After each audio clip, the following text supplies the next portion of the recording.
అప్పుల బాధలు వెంటాడుతున్నాయా? అయితే 6 JVR వారి జాతిరత్నాలు ధరించండి. తెలంగాణ మాజీ ముఖ్యమంత్రి బీఆర్ఎస్ పార్టీ అధినేత కల్వకుంట్ల చంద్రశేఖరరావు గారి బిడ్డ ఎమ్మెల్సీ కల్వకుంట్ల కవిత మరోసారి కేసీఆర్కు లేఖ రాసినట్టుగా సోషల్ మీడియాలో గట్టిగా ప్రచారం అవుతా ఉంది. ఈ అంశంపైన చాలామంది రాజకీయ విశ్లేషకులు, సీనియర్ జర్నలిస్టు కూడా ప్రధానంగా మాట్లాడుతూ ముందుకు వస్తూ ఉన్నారు. కవిత లేఖలో కొన్ని కీలకమైనటువంటి అంశాలను ప్రస్తావించిందనేది ప్రధానంగా వినబడుతున్నటువంటి అంశం. ఓవైపు కేటీఆర్ అమెరికాలో ఉన్నాడు. కవిత డైరెక్ట్ ఈసారి కేటీఆర్ని టార్గెట్ చేస్తూ, కేసీఆర్ను కూడా టార్గెట్ చేస్తూ లేఖలో కొన్ని కీలకమైనటువంటి అంశాలు పేర్కొనేటటువంటి కార్యక్రమం చేశారనేది కొంత వినబడుతున్నటువంటి అంశం.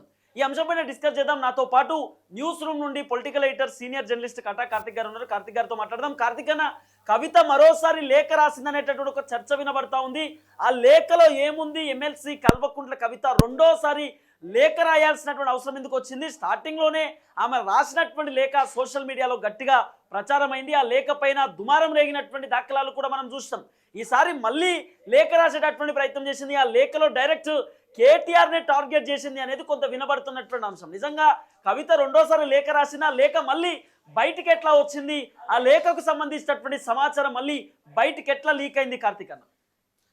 ఇది కవిత కేసీఆర్కు లెటర్ రాయటం రెండోసారి అనుకోవడానికి లేదు. కవిత గతంలో మీడియా చిట్ చాట్లో చెప్పింది, 10-12 సార్లు కేసీఆర్ గారికి లెటర్ రాశాను, కానీ ఈ లెటర్ మాత్రం ఎవరో దొంగలు లీక్ చేశారని చెప్పుకుంది. అంటే పదే కేసీఆర్కి కవిత లెటర్ రాస్తుండేది. కేసీఆర్ ఆ లెటర్ని చించి పక్కన పడేస్తుండేవాళ్ళు. ఇది నేను చెప్తుంది కాదు, ఏకంగా కవిత చెప్పుకున్న మాట. సో ఇప్పుడు కవిత మరొక లెటర్ రాశారు కేసీఆర్కి అని చెప్పేసి తెలంగాణ రాజకీయ వర్గాలు చర్చగా వస్తూ ఉంది. ఈ లెటర్లో చాలా కీలకంగా జూన్ 2 తెలంగాణ ఆవిర్భావ దినోత్సవం రోజు బీఆర్ఎస్ పార్టీ ఎందుకని సభ పెట్టలేదు, తెలంగాణ గడ్డమే నుంచి కాకుండా అమెరికాలో సభ పెట్టాల్సిన అవసరం ఎందుకని వచ్చింది, కేటీఆర్ అమెరికా ఎందుకు వెళ్ళారు, అక్కడ సభ ఎందుకు పెట్టారు, మనం సభ పెట్టాల్సింది తెలంగాణ గడ్డమే నుంచి కదా. సరే, కేటీఆర్ అందుబాటులో లేడు, ఆయన అమెరికా పోయాడు, అమెరికా నుంచి ఆయన సభ పెడుతున్నాడు, తెలంగాణ గడ్డ మీద హరీష్ రావు నుంచి కానీ లేదు నా నుంచి కానీ ఒక సభ పెట్టించవచ్చు కదా, లేదు మీరే సభ పెట్టవచ్చు కదా, ఎందుకని తెలంగాణ గడ్డ మీద తెలంగాణ ఆవిర్భావ దినోత్సవం రోజు మనం ఎలాంటి సభా కార్యక్రమాన్ని నిర్వహించలేదు, తెలంగాణ ఆవిర్భావ వేడుకలని బీఆర్ఎస్ పార్టీ ఎందుకని మర్చిపోయింది? అంటే మనం తెలంగాణ వాదాన్ని వదిలేసామా, తెలంగాణ వాదుని వదిలేసామా, మన పార్టీని టీఆర్ఎస్ అనే పేరు నుంచి బీఆర్ఎస్కి మార్చుకున్నాం కాబట్టి మనం తెలంగాణ వాదుని వదిలేసామా నానా అంటూ ఒక లెటర్ రాసినట్టు తెలుస్తూ ఉంది. ఏకంగా ఈసారి కేసీఆర్ని కూడా టార్గెట్ చేస్తూ మీరు ఎందుకని తెలంగాణ ఆవిర్భావ దినోత్సవం రోజు బయటికి రాలేదు, ఎందుకని సభ పెట్టలేదు, మీకు రావటం ఇబ్బంది అయ్యి ఉంటే హరీష్ రావు చేత కానీ నా చేత కానీ సభ ఎందుకని పెట్టించలేదు అంటే, ఒక కేటీఆర్ అమెరికా నుంచి మాట్లాడాలి, అది మాత్రమే న్యూస్లోకి వెళ్ళాలి, కేటీఆర్ మాత్రమే ప్రమోట్ కావాలి, మిగతా నాయకులంతా ఎవరు మాట్లాడకూడదు అని చెప్పేసి తెలంగాణ గడ్డ నుంచి సభలు పెట్టలేదా అని చెప్పేసి ఆమె ప్రశ్నించినట్టు తెలుస్తుంది.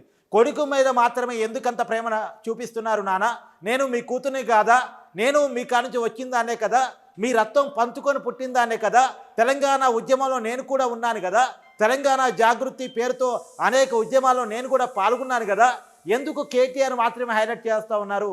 కాకపోతే దీని మీద కేసీఆర్ తీవ్రమైన అభ్యంతరం వ్యక్తం చేసినట్టు కూడా తెలుస్తుంది.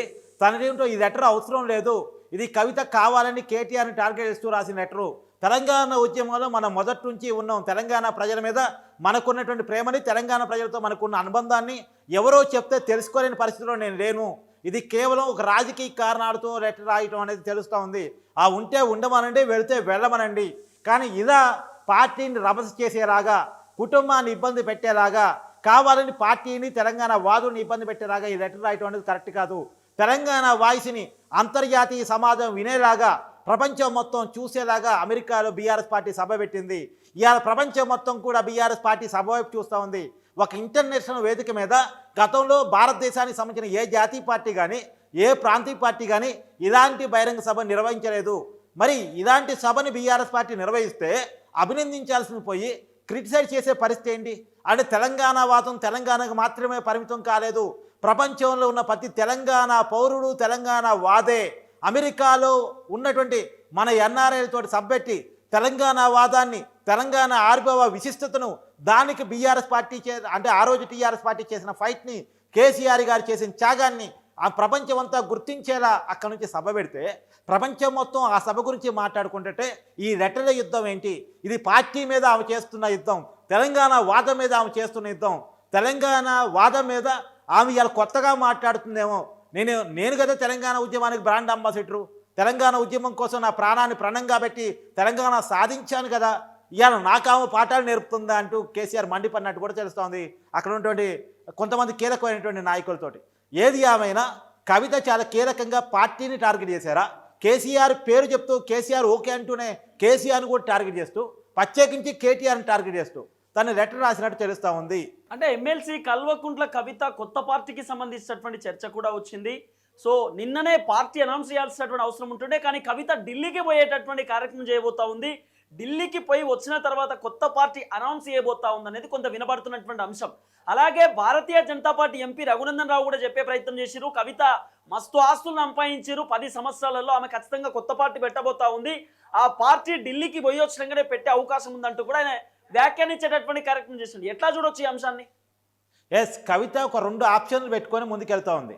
ఒకటి, బీఆర్ఎస్ పార్టీ తనతో పిలిచి మాట్లాడుతుందేమో, కేసీఆర్ తనని పిలిచి మాట్లాడతారేమో, నాతో ఏమైనా చర్చలు జరుపుతారేమో, నాకేదైనా కీలకమైనటువంటి పదవులు ఆఫర్ చేస్తారేమో అని ఆమె ఆలోచిస్తూ ఉంది.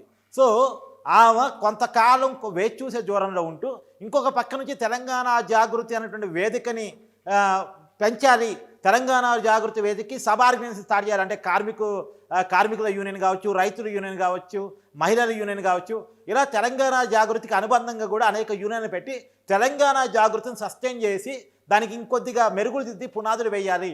వేస్తే రేపు కొత్త రాజకీయ పార్టీ పెట్టినాటికి తనకి ఒక బేస్ ఉంటుంది తెలంగాణ సమాజం చుట్టూ. సో తెలంగాణ జాగృతి ఆర్గనైజేషన్ పెట్టుకొని రాష్ట్ర వ్యాప్తంగా తిరగాలి. ఆ టైంలో పార్టీ పిలిచి నాతో మాట్లాడితే ఓకే, నా కీలకమైన పదవిని ఆఫర్ చేస్తే ఓకే, నాకు రాజకీయ భవిష్యత్తు మీద హామీ ఇస్తే ఓకే, లేనప్పుడు అప్పుడు సొంత పార్టీ పెట్టుకోవాలి. ముందుగా తెలంగాణ సమాజంలో కోల్పోయినటువంటి క్రెడిబిలిటీని, కోల్పోయినటువంటి ఇమేజ్ని తను తెచ్చుకోవాలి. తనకు జిల్లాల వ్యాప్తంగా, నియోజకవర్గాల వ్యాప్తంగా క్యాడర్ని ఏర్పాటు చేసుకోవాలి, కమిటీలు ఏర్పాటు చేసుకోవాలి, తెలంగాణ జాగృతి పేరుతో రాష్ట్ర వ్యాప్తంగా కూడా పర్యటించాలి. ఏ ఇష్యూ ఉన్నా తను ఫైట్ చేయాలి, పోరాటం చేయాలి, మాట్లాడాలి.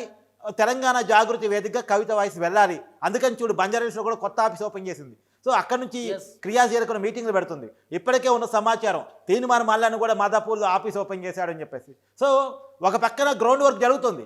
ఆ గ్రౌండ్ వర్క్ ఒక కంక్లూజన్కి వచ్చిన తర్వాత అప్పటికి పార్టీ నుంచి కానీ కేసీఆర్ నుంచి కానీ ఎలాంటి హామీ కనుక తనకు రాకపోతే ఆ రోజు రాజకీయ పార్టీ పెట్టేటట్టు కనపడతా ఉంది Tirupati. Yeah, thank you so much Karthik అన్న. చూడాల్సినటువంటి అవసరం ఉంటుంది. మొత్తానికి ఎమ్మెల్సీ కల్వకుంట్ల కవిత రెండోసారి కన్న తండ్రికి లేఖ రాసేటటువంటి ప్రయత్నం చేశారు. అలాగే అన్నయ్యను డైరెక్ట్ టార్గెట్ చేస్తూ మాట్లాడేటటువంటి ప్రయత్నం చేసింది. సో ఇది పెద్ద చర్చకు దారితీస్తూ ఉంది. ఈ లేఖ బయటికి ఎట్లా వచ్చింది అనేది కూడా కొంత సోషల్ మీడియాలో వినబడుతున్నటువంటి ఒక ప్రధానమైనటువంటి అంశం. చూద్దాం ఏం జరగబోతుంది.